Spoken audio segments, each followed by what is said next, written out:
पिछले तासिका में हमने 3 काव्य पंक्ति के बारे में देखा था। तो संत सूरदास जी ने बहुत ही अत्यंत अच्छे ढंग से, मार्मिक ढंग से चित्रण किया है।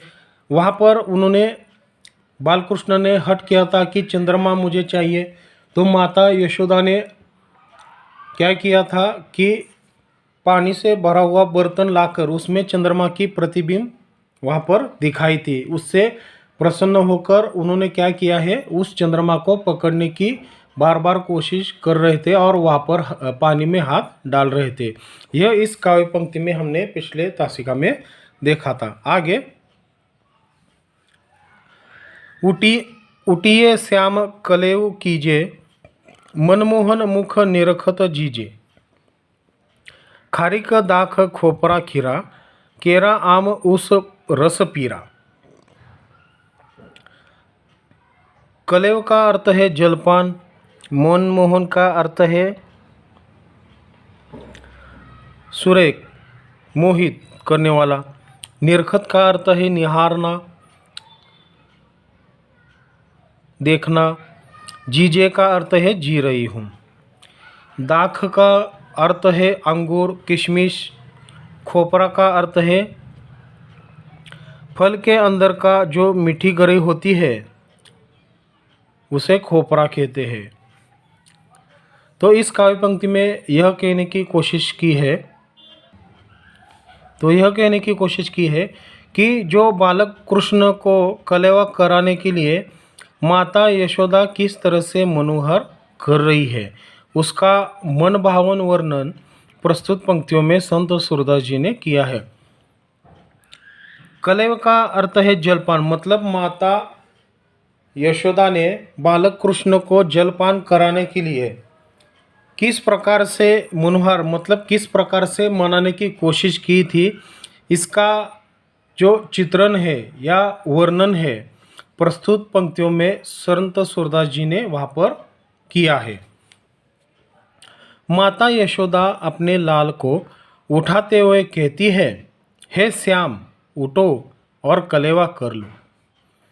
तो माता यशोदा अपने लाल को, मतलब अपने बच्चे को, अपने बेटे को उठाती है और उठने के लिए कहती है और उसे जलपान करने के लिए कहती है। मैं तुम्हारा ही मुख देखकर जी रही हूँ। तो देखो, यहाँ पर कई लोग अपने जो प्रिय व्यक्ति होते हैं उसके मुख देखकर जीते हैं। तो यहाँ पर माता यशोदा क्या कहती है कि मैं तुम्हारा ही मुख देखकर जी रही हूँ, मतलब वहाँ पर माता यशोदा अपने बेटे कृष्ण को देखकर ही जीने की कोशिश कर रही है। हे मेरे लाल, देखो मैं तुम्हारे लिए छुहारा, किशमिश, गरी, खीरा, केला, आम, गन्ने का रस और शीरा लाई हूँ। छुहारा का अर्थ है खारीक, खजूर। किशमिश आपको मालूम है। गरी का अर्थ है बीज के अंदर का गुद्दा।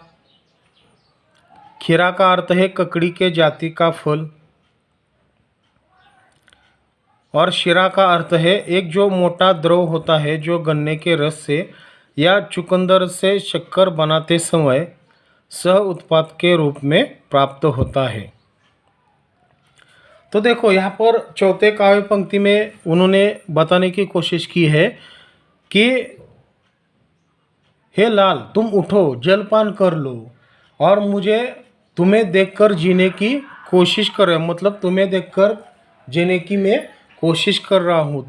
तेरे अलावा मेरा इस दुनिया में कोई नहीं है, ऐसा उसको बहलाते, उसको समझा करो। क्या करते हैं कि उसे खाने के लिए स्वादिष्ट व्यंजन देते हैं, जो कि है छुहारा, किशमिश, गरी, खीरा, केला, आम, गन्ने का रस और शीरा आदि। मतलब देखो, वहाँ पर जलपान करने के बाद फिर वो क्या कहती है कि मैं तुम्हें देखकर जी रही हूँ और तुम्हें खाने के लिए जो चीज़ें पसंद है या मिठाइयाँ पसंद है वहाँ पर मैं आपको देने के लिए तैयार हूँ। मतलब जो किशमिश हो, छुहारा हो, ऐसे अलग अलग प्रकार की जो स्वादिष्ट व्यंजन है वहाँ पर तुम्हें देने के लिए तैयार हुए, ऐसा चौथे काव्य पंक्ति में कहा गया है। आगे पांचवी काव्य पंक्ति, श्रीफल मधुर चिरोंजी आनी, सफरी चिवरा अरुण खुबानी, घेवर फेनी और सुहारी, खोवा सहित खाऊ बलिहारी। श्रीफल का अर्थ है नारियल, चिरौंजी का अर्थ है पयाल नामक वृक्ष के फलों के बीच की गिरी है जो खाने में बहुत स्वादिष्ट होती है। इसका प्रयोग पकवानों, मिठाइयाँ, खीर, सेवई में किया जाता है, तो उसे चिरौंजी कहते हैं। सफरी का अर्थ है अमृत, अरुण का अर्थ है गहरा लाल रंग, खुबानी का अर्थ है जर्दालू, जर्दालू मतलब ऐसे गोल आकार का होता है, देखो ऐसे। घेवर, घेवर का अर्थ है घी एवं चीनी के मिश्रण से बनी हुई जो मिठाई होती है उसे घेवर कहते हैं। फेनी, फेनी का अर्थ है लपेटे हुए सूत के लच्छे की तरह मैदे की एक प्रसिद्ध मिठाई जो प्रायः दूध में मिलाकर खाई जाती है। मतलब ये अलग अलग प्रकार की मिठाइयों के नाम है।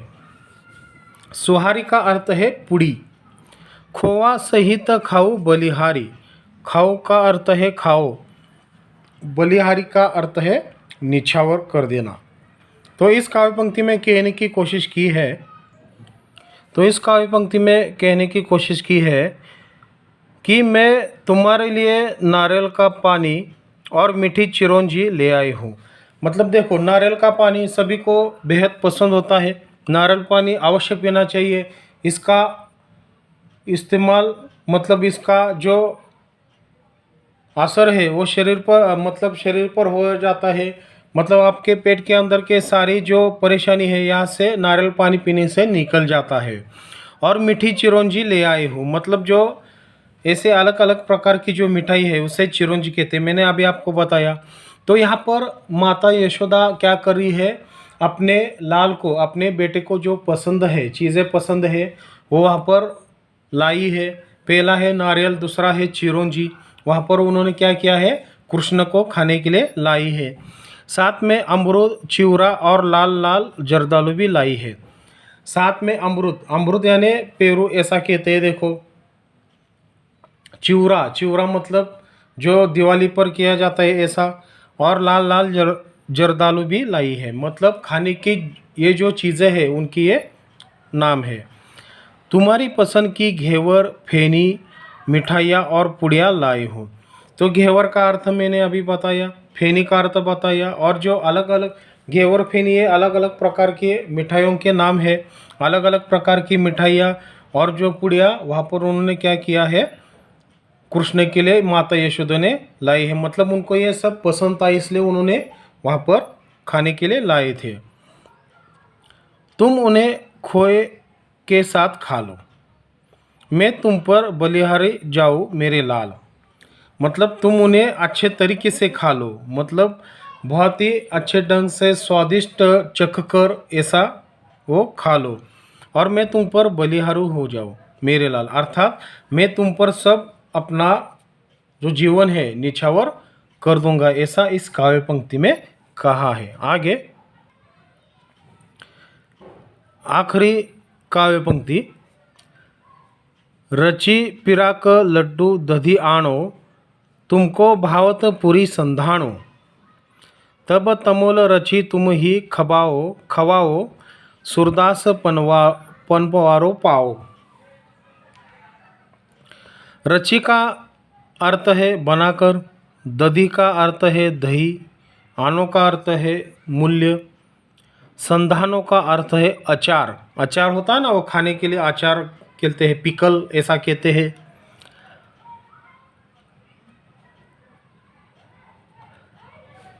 पिराक का अर्थ है गुजिया जैसे एक बढ़िया सा पकवान। तमोल का अर्थ है पान, खवाओ का अर्थ है खिलाना, पनवारों का अर्थ है पान, पाओ का अर्थ है, मतलब पनवारों का अर्थ है पान खिलाने वाला। तो यहाँ पर इस काव्य पंक्ति में कहने की कोशिश की है, तो इस काव्य पंक्ति में अंत के काव्य पंक्ति में कहने की कोशिश की है कवि ने, मेरे लाल मैं तुम्हें गुजिया लड्डू और दही बनाकर ले आई हूँ। तो देखो वहाँ पर माता यशोदा ने अलग अलग प्रकार की जो चीज़ें हैं बालक कृष्ण को जो पसंद है वो खाने के लिए लाई है। उसमें से पे क्या है, गुजिया।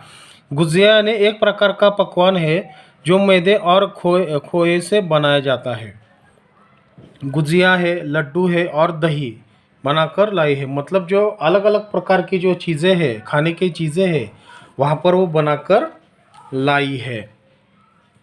तुम्हें पूड़ी और अचार बहुत अच्छा लगता है। तो वहाँ पर सबसे ज़्यादा प्रिय कौन सी चीज़ें अच्छी लगती है कि पूड़ी और अचार तुम्हें बहुत ही अच्छा लगता है। मतलब माता यशोदा क्या कर रही है कि तुम्हें बहुत ही ज़्यादा कौन सी चीज़ें पसंद है, तो पूड़ी और अचार ये तुम्हें बहुत ही अच्छे लगते हैं, वह भी ले आई हूँ। मतलब वहाँ पर गुजिया लड्डू और दही के साथ साथ पूड़ी और अचार भी वहाँ पर ले आई है माता यशोदा। खा लो मेरे लाल, माता यशोदा कहती है कि तुम कलेवा कर लो। तो ये सब खाने के बाद लड्डू गुजिया पूड़िया और अचार खाने के बाद तुम क्या कर लो, कलेवा कर लो, मतलब जलपान कर लो। इसके बाद मैं पान लगाकर तुम्हें खिलाऊंगी। तो देखो जलपान यानी पानी पीना, ऐसा उसका अर्थ होता है। और इसके बाद गुजिया लड्डू दही बनाकर या अचार पूड़ी से ये सब खाने के बाद तुम पानी पी लो, मतलब जलपान कर लो। और जलपान करने के बाद मैं खुद तुम्हें पान लगाकर खिलाऊंगी। मतलब पान बहुत ही अच्छा होता है, मतलब कभी कभार खाना चाहिए। मतलब ये क्या करता है, जो हमारा खून होता है ये शुद्धिकरण होता है, खून का शुद्धिकरण हो जाता है। तो पान कभी कभार खाना चाहिए। सूरदास जी कहते हैं कि मुझे पान खिलाई मिले। तो यहाँ पर ये सब बातें उनके ध्यान में आते ही उनको भी ऐसा लगने लगता है कि मुझे भी पान खिलाने वाला कोई तो होना चाहिए। ऐसा सूरदास जी अंतिम पंक्ति में कहते हैं। धन्यवाद।